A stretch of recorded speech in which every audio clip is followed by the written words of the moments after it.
And welcome to Car Con Carne. I'm James Van Osdell, still doing this from home. It is a car-based podcast. By definition, it's a car-based podcast, but you know, the Delta variant's a thing.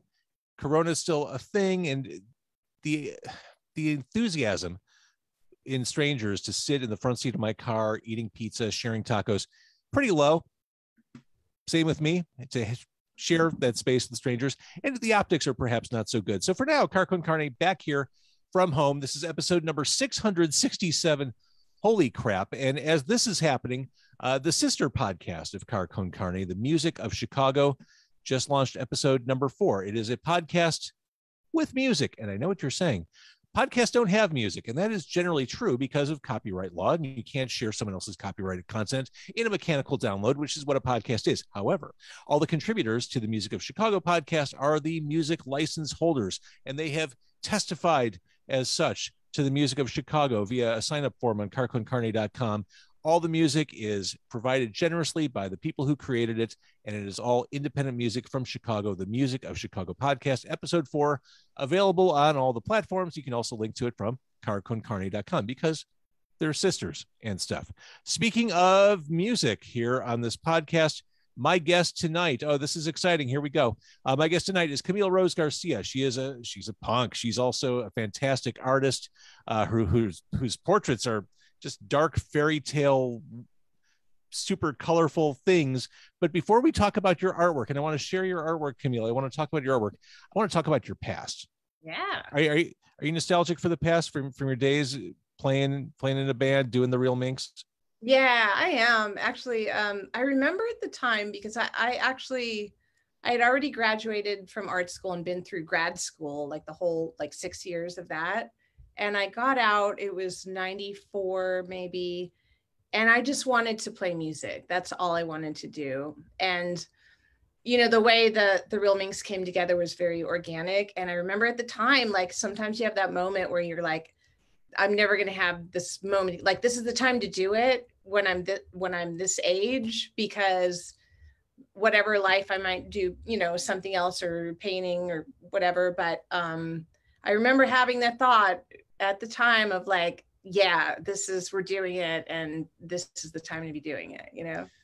So for context, the Real Minks, music's been collected in a gorgeous 2-disc, 7-inch package on Sympathy for the record industry. Music from the 90s. Now, I remember coming up in Chicago in the 1990s. I don't think I had that sense. I knew things were awesome, but I didn't have that. I wasn't cognizant of the fact that it was a moment. Like it was going to, it was going to be one of those moments that people would pine for decades down the road. But you were completely self-aware as you were doing your thing. I think I grew up in high school with a lot of musicians. They were a little older than me. And a lot of different cool bands that had various demises, you know, drugs, family, whatever, breakups in the band. So that was before I ever went to college. And I remember thinking at the time, wow, yeah, it's really hard to keep a band together. And it's even harder to keep a band together that's good, you know, because a lot of bands will stay together a long time. Maybe they're not that great, but they like playing, and that's its own reason to do it as well. So I think I did have that kind of thought of okay, it's rare to meet people that you can play music with, that you have a lot of fun with, and you have the same taste. And, you know, none of them are like psycho, bipolar, drug addict, pillhead, thief. You know what I mean? Like all the things. All the things. So let's talk about the trajectory of the Real Minks. Okay. For those who don't know the band, this was a West Coast. This was a Orange County band. Yes. Back in the 90s. How long were you together? We were together, I feel like between 2 and 3 years. The first year was a lot of, we didn't play a show, I think, until we were playing for about a year. I had played in a band before in high school, but it wasn't consistent. So we were all sort of like learning together. We, you know, learning the chops. And then after about a year, it was like, okay, no, we're getting like this is starting to work. And so we started playing shows, and that was from the time we started playing shows, it might've been about 2 years. Yeah. Now, was there ever a goal at that time to get a big record deal. Back in the 90s in Chicago, it seemed like everyone was getting record contract. Like bands would walk out of the garage one day and they'd be signed to Sony the next day. Was that ever on your radar, or were you just like, fuck it, we're punk rock, this is... Yeah, it was more fuck it, we're punk rock. It was never really a goal. We never even talked about that. I think because, you know, I had a different trajectory for my career, which is going into the fine art world, which proved to be very frustrating at that time. We were all working different jobs. Lynn worked at Revelation Records. She was involved with music. Allie worked there too. And Paula, yeah, we all worked at the same coffee shop, you know, but, you know, it was more of just like, from the perspective of like, this is a great, like, this is something we all want to do. And it's really fucking fun. Sorry, I don't know if I can. I think I swore first, so. Okay.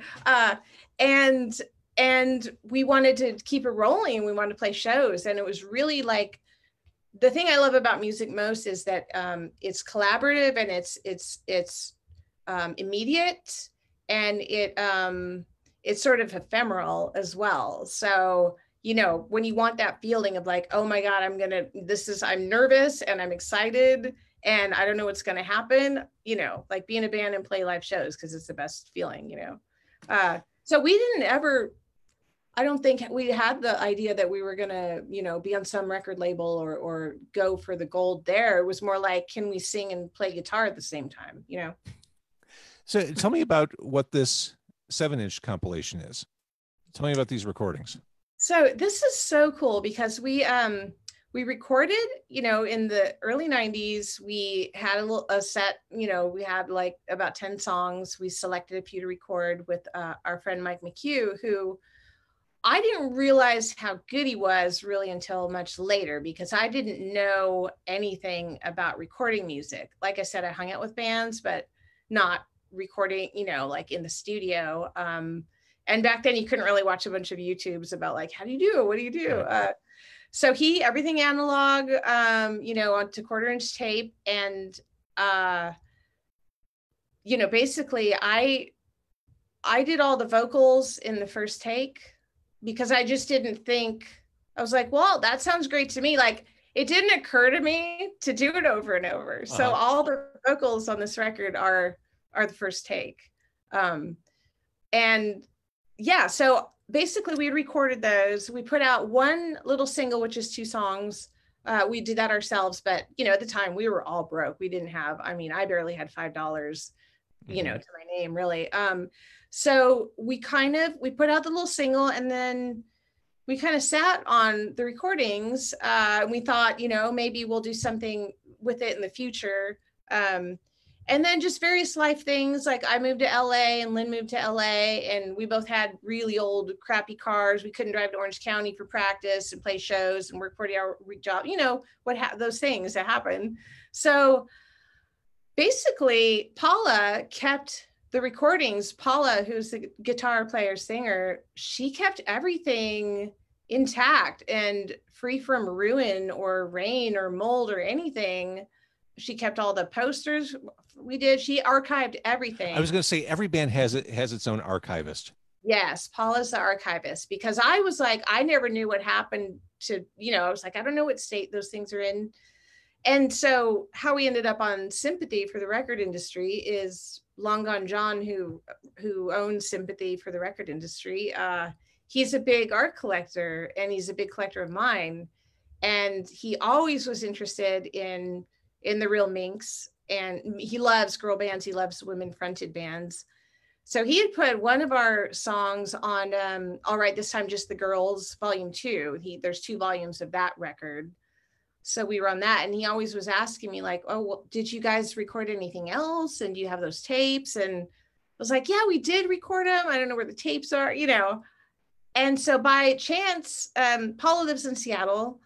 John lives in Olympia, Washington. I was doing a book signing in, I think it was 2019 up in Seattle, and John came up and Paula came to my signing. So I was like, oh my God, John, here's Paula, meet Paula.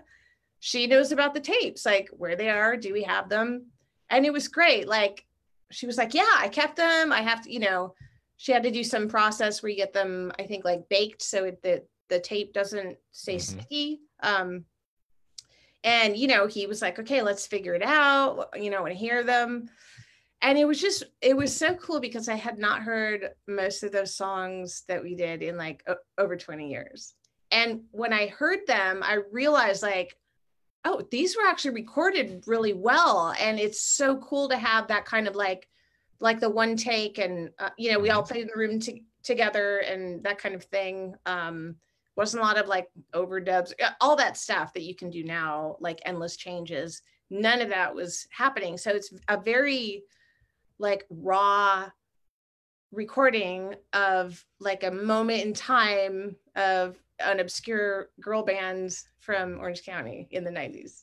Does it feel weird or surreal to be to be doing interviews about the band this far ahead in the future?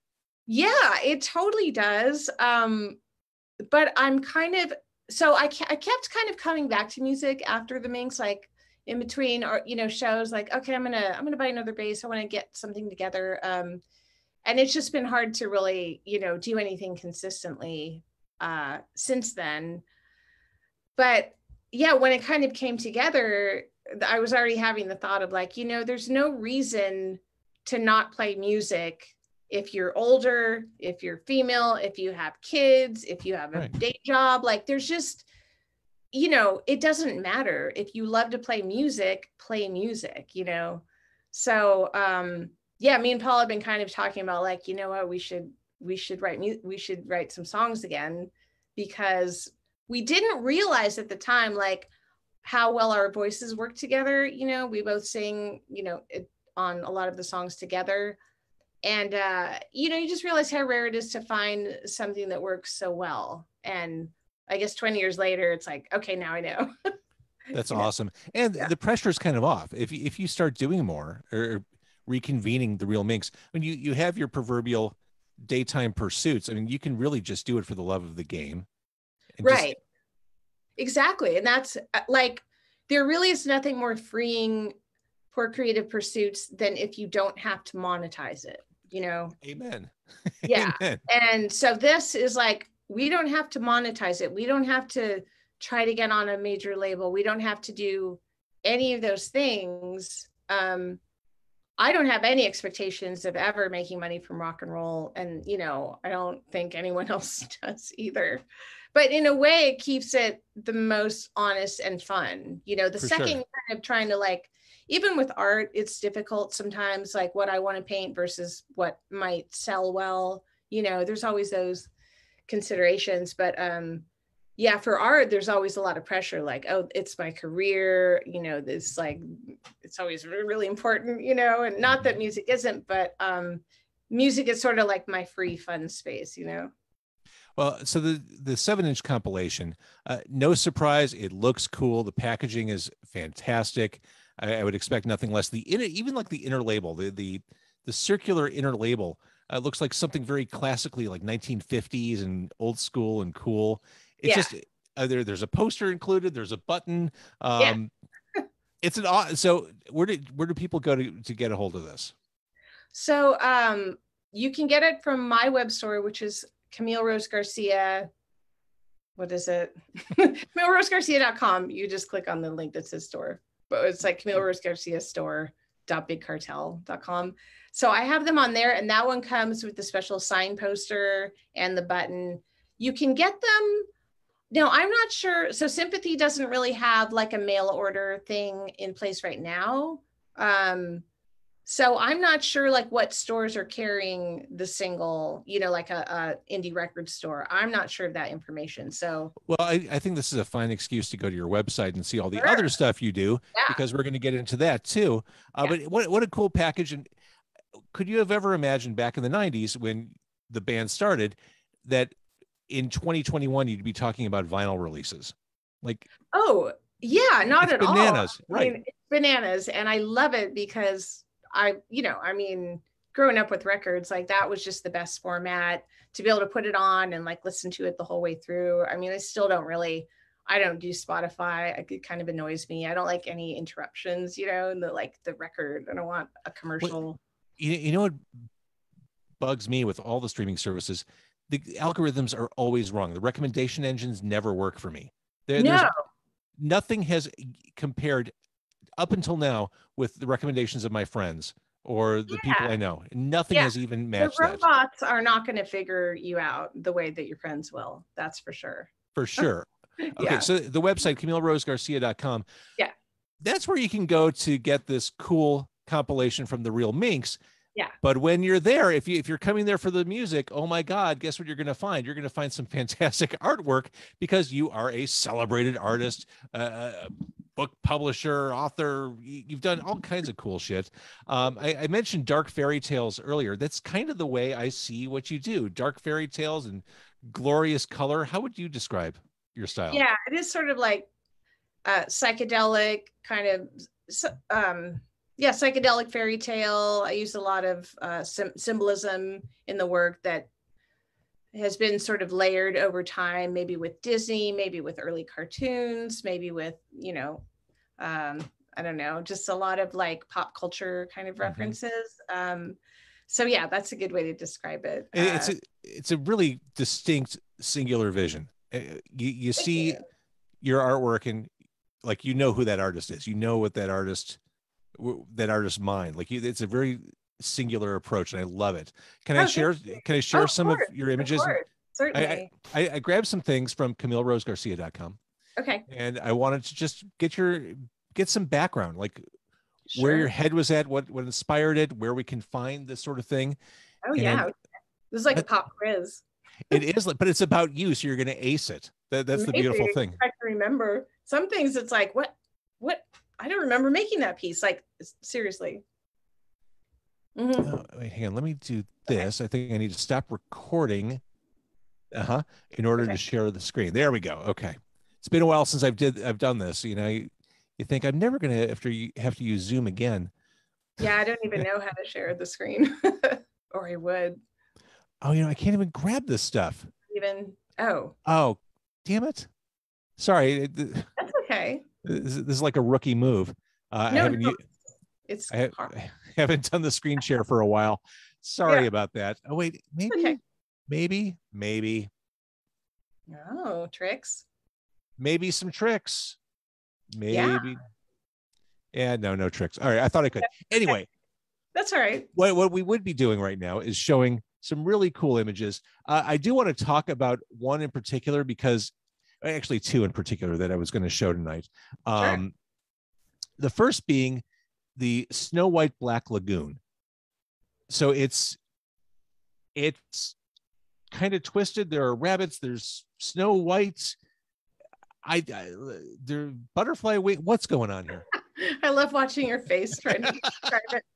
So that show I did after the Gulf oil spill, which was in, I don't know, 2012 or 13 or something. And what I was doing is I wanted to sort of take fairy tale Snow White and see if I could layer it on top of sort of some current things that were happening. So all of my work is really about kind of the intersection of nature and culture and that uncomfortable balance we try to keep while preserving our world, but, having commerce and capitalism and all the things that, keep everything moving at this pace, right? So that painting, I wanted to use the figure of Snow White as this sort of, I guess like a savior figure. So she has all these animals that she's sort of trying to help. She has like an alligator wrapped around her, a white alligator that she's sort of pulling out of the swamp and trying to rescue in a way. And part of that is like reading fairy tales and kind of trying to decipher their meaning. And I've read a lot about fairy tales, and every book that's sort of trying to decipher fairy tales or unravel has a little bit of a different take.